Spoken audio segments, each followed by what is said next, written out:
আসসালামু আলাইকুম। আয়াত হোম কুকিংয়ে আপনাদের জানাই সকলকে স্বাগতম। আমি আবারও আজ একটি নতুন নাস্তার রেসিপি নিয়ে হাজির হলাম।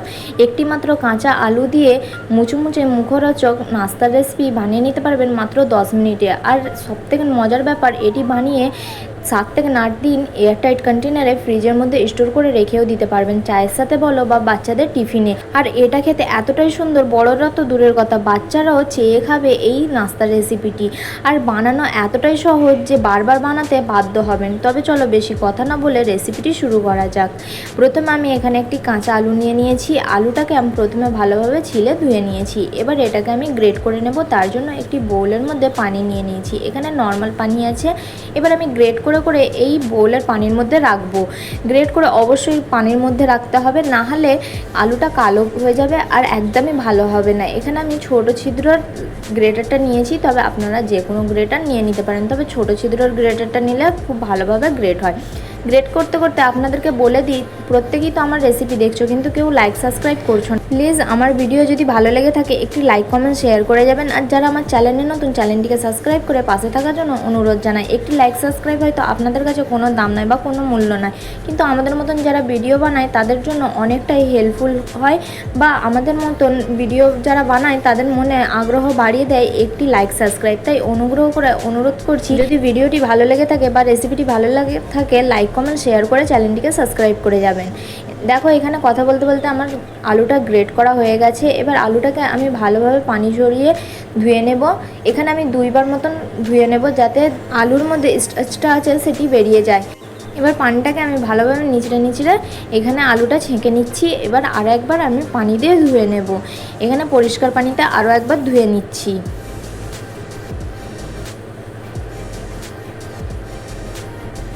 এখানে এবার ধোয়া হয়ে গেছে।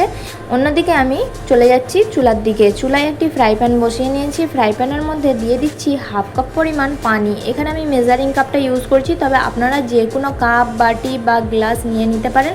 তবে যেই কাপ বাটির মাপ নেবেন, সঠিক একটা কাপ বা বাটির মাপ করেই সব কিছু নিতে হবে। তাই অবশ্যই একটা মেজারিং কাপ নিয়ে নিতে পারেন। এবার 1/2 কাপ পানি দেওয়ার পর দিয়ে দিচ্ছি 1/2 চা চামচ পরিমাণ জোয়ান আর 1/2 চা চামচ পরিমাণ গোটা জিরে। দিয়ে দিচ্ছি এখানে কাঁচা লঙ্কা কুচি। কাঁচা লঙ্কা কুচিটা আপনারা আপনাদের পছন্দ মতন কমিয়ে বা বাড়িয়ে দিতে পারেন। এখানে আবার চাইলে এখানে চিলি ফ্লেক্সটাও ইউজ করতে পারেন, তবে আমি চিলি ফ্লেক্সটা আর ইউজ করলাম না, যেহেতু এখানে আমি বাচ্চার জন্য বানাচ্ছি বা বাচ্চাও এটি খাবে, তাই আমি এখানে আর চিলি ফ্লেক্সটা আর অ্যাড করলাম না। আপনারা চাইলে অ্যাড করতে পারেন। এবার দিয়ে দিচ্ছি এখানে 1 চা চামচ পরিমাণ তেল। এখানে সাদা তেলটা ইউজ করেছি, তবে আপনারা বাটারটাও ইউজ করতে পারেন। দিয়ে দিচ্ছি 1/4 চা চামচ পরিমাণ হলুদ গুঁড়ো কালারের জন্য, আর দিয়ে দেবো স্বাদ অনুযায়ী লবণ। এবার দেওয়ার পরে সুন্দরভাবে এখানে মিক্স করে নিতে হবে। এখানে হাতার সাহায্যে আমি মিক্স করে নিচ্ছি। এবার মিক্স করে এটিকে জাল করে নেব যতক্ষণ পর্যন্ত না পানিটা ফুটে আসে। পানিটা ফুটে আসার পরে এখানে আলু, গ্রেট করে রাখা আলুটা অ্যাড করতে হবে। তার আগে অ্যাড করবেন না, তার আগে অ্যাড করলে একদমই ভালো লাগবে না নাস্তা রেসিপিটি। যখন পানিটা ফুটে আসবে, সব যে মশলাগুলো আছে তার ফ্লেভারটা পানির মধ্যে অ্যাড হয়ে যাবে বা ফ্লেভারটা ছেড়ে দেবে, তখনই আলুটা অ্যাড করলে ফ্লেভারটাও ভালো আসবে আর নাস্তাটাও সুন্দরভাবে তৈরি হবে। তাই পানিটা বলক উঠে আসা পর্যন্ত অপেক্ষা করব গ্যাসের ফ্লেমটা হাইতে দিয়ে। এবার যখন সুন্দরভাবে ফুটে আসবে তখন আমি দিয়ে দিচ্ছি গ্রেট করে রাখা আলু। এই আলুটাও আমি মেজারিং কাপে মাপ করে নিলে ওই 1/2 কাপ পরিমাণই হবে, যেই কাপের মাপ করে এখানে পানিটা অ্যাড করেছিলাম। এবার গ্যাসের ফ্লেমটা লো টু মিডিয়ামে রেখে আলুটা ভালোভাবে পানির সাথে মিক্স করে নিতে হবে।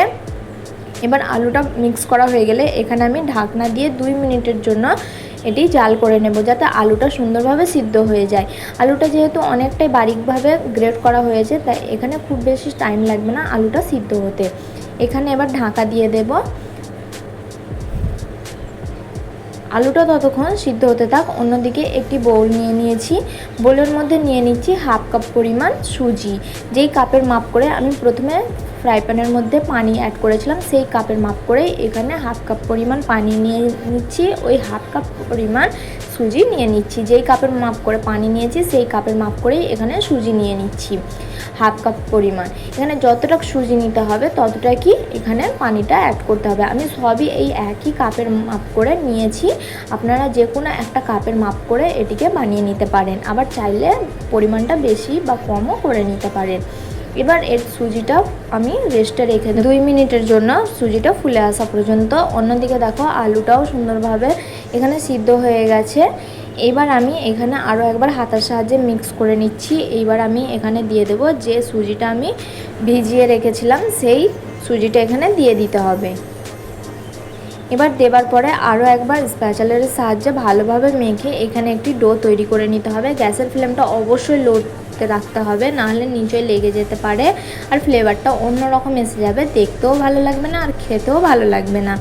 এখানে সুন্দরভাবে মিক্স করে নিচ্ছি আমি। এখানে মিক্স করা হয়ে গেলে দিয়ে দেবো কিছু মশলা। প্রথমে দিয়ে দিচ্ছি আমি এখানে 1/4 চা চামচ পরিমাণ গরম মশলা গুঁড়ো। এখানে হোমমেড গরম মশলা গুঁড়োটা ইউজ করেছি।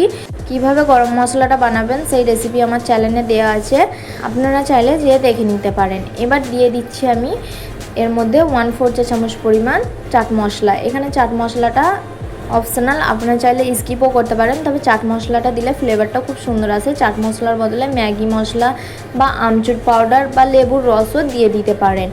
এবার মশলাগুলো ভালোভাবে মিক্স করে নিতে হবে ডোয়ের মধ্যে, যাতে সব কিছু মশলাগুলো ডোয়ের মধ্যে মিক্স হয়ে যায়। এবার মিক্স করা হয়ে গেলে এখানে আমি দিয়ে দেব 1 টেবিল চামচ পরিমাণ আটা।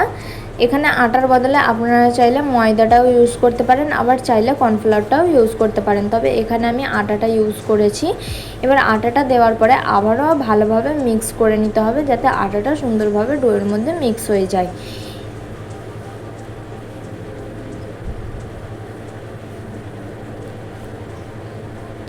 এবার আটাটা মিক্স করার পরে আমি গ্যাসের ফ্লেমটা বন্ধ করে দেব। বন্ধ করে এবার এটি আমি সেট করে নেব।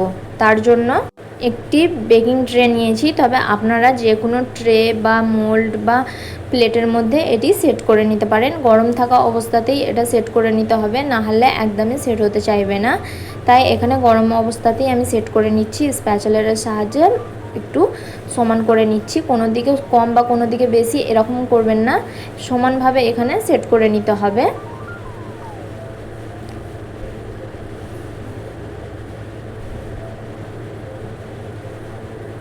এখানে আমার সেট করা হয়ে গেছে, দেখে নিশ্চয়ই বুঝতে পারছেন। এবার এটা আমি সাইডে রেখে দিচ্ছি 2 মিনিটের জন্য, যাতে ভালোভাবে ঠান্ডা হয়ে যায়। অন্যদিকে একটি ঘোল তৈরি করে নেব। তার জন্য একটি মিক্সি বোল নিয়ে নিয়েছি, তার মধ্যে দিয়ে দিচ্ছি 2 টেবিল চামচ পরিমাণ কর্নফ্লাওয়ার, দিয়ে দিচ্ছি 1 চা চামচ পরিমাণ চাট মশলা গুঁড়ো, 1/2 চা চামচ পরিমাণ ভাজা জিরে গুঁড়ো। এবার সুন্দরভাবে এটাকে মিক্স করে নেব। মিক্স করার পরে এখানে অল্প অল্প পানি দিয়ে একটি ঘোল তৈরি করে নিতে হবে, তবে প্রথমেই একবারই অনেকটাই পানি দিয়ে দেবেন না, তাহলে একদম পাতলা ঘোল তৈরি হয়ে যাবে, যেটি একদমই ভালো হবে না। তাই অল্প অল্প পানি দিয়ে এখানে একটি ঘোল তৈরি করে নিতে হবে বা ব্যাটার তৈরি করে নিতে হবে। এখানে ব্যাটারটা তৈরি হয়ে গেছে। এবার এর মধ্যে দিয়ে দিচ্ছি কুচি করে রাখা ধনেপাতা। এখানে পরিমাণ মতন ধনেপাতা দিয়ে দিচ্ছি, ওই 1 মুঠো পরিমাণ। এবার আবারও মিক্স করে এটা সাইডে রেখে দেবো। তবে আপনারা এই পর্যায়ে চাইলে এখানে সাদা তিল, চিলি ফ্লেক্সটাও অ্যাড করতে পারেন। আমি এখানে আর কোনো রকম অ্যাড করলাম না। আর লবণটা তো একদমই অ্যাড করব না, কেননা ডোয়ের মধ্যে আমি লবণটা ইউজ করেছি, তাই আর লবণটা অ্যাড করব না। এবার দেখো এখানে ডোটা ভালোভাবে সেট হয়ে গেছে। এবার সাইড থেকে এইভাবে হাতের সাহায্যে একটু ছাড়িয়ে নিচ্ছি, যাতে ছাড়াতে সুবিধে হয়। এবার প্লেটটা উল্টো করে নেব একটি চপার বোর্ডের মধ্যে। এবার একটু এইভাবে করে ঠুকলে বেরিয়ে আসবে সুন্দরভাবে। এখানে এবার আমি পিস পিস করে কেটে নেব। এখানে আপনারা আপনাদের পছন্দ মতন শেপ দিয়ে কেটে নিতে পারেন। এখানে আমি ত্রিভুজভাবে কেটে নিয়েছিলাম। এবার ছুরির সাহায্যে দেখবেন কাটলে খুব সহজে এটা কেটে যায়, যেহেতু অনেকটাই নরম। প্রথমে আমি এইভাবে লম্বা লম্বা করে কেটে নিয়েছি, তারপর আড়ে আড়ে কেটে নেব।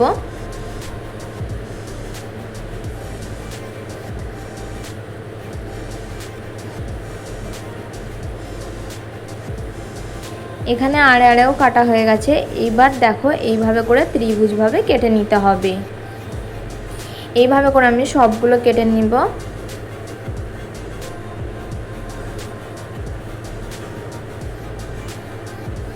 দেখো কতটা সুন্দরভাবে কাটা হয়েছে। এইভাবে করে সবগুলো কেটে নিতে হবে। এখানে আমার সবগুলো কাটা হয়ে গেছে। এবার চলো এগুলোকে ফ্রাই করে নেওয়ার পালা।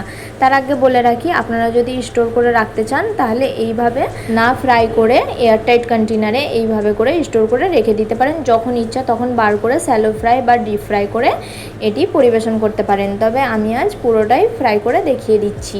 এবার এখানে ফ্রাই প্যানের মধ্যে ওই একই ফ্রাই প্যানের মধ্যে আমি তেল নিয়ে নিয়েছি, তবে আপনারা যে কোনো কড়ার মধ্যে বা যে কোনোর মধ্যেও এটা ফ্রাই করে নিতে পারেন। ফ্রাই প্যানের মধ্যে পরিমাণ মতন তেলটা দিয়ে দিতে হবে। এবার তেলটা সুন্দরভাবে গরম করে নিতে হবে হাই হিটে।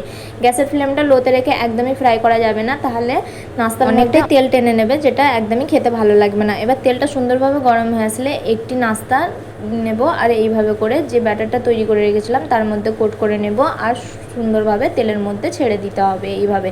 এবার হাই ফ্লেমে এটা এপিট ওপিট লাল করে ফ্রাই করে নিতে হবে।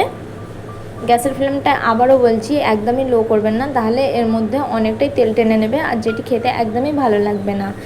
এবার এপিট ওপিট লাল করে আমি ফ্রাই করে নিচ্ছি। এক পিঠটা লাল হয়ে আসলে আরও পিঠ এইভাবে পাল্টিয়ে আমি লাল করে ফ্রাই করে নেব। এখানে এবার আমার ফ্রাই করা হয়ে গেছে। এবার আমি তেলটাকে সম্পূর্ণ ভালোভাবে ঝরিয়ে তুলে নেব। এবার একইভাবে আমি সবগুলো ফ্রাই করে নেব।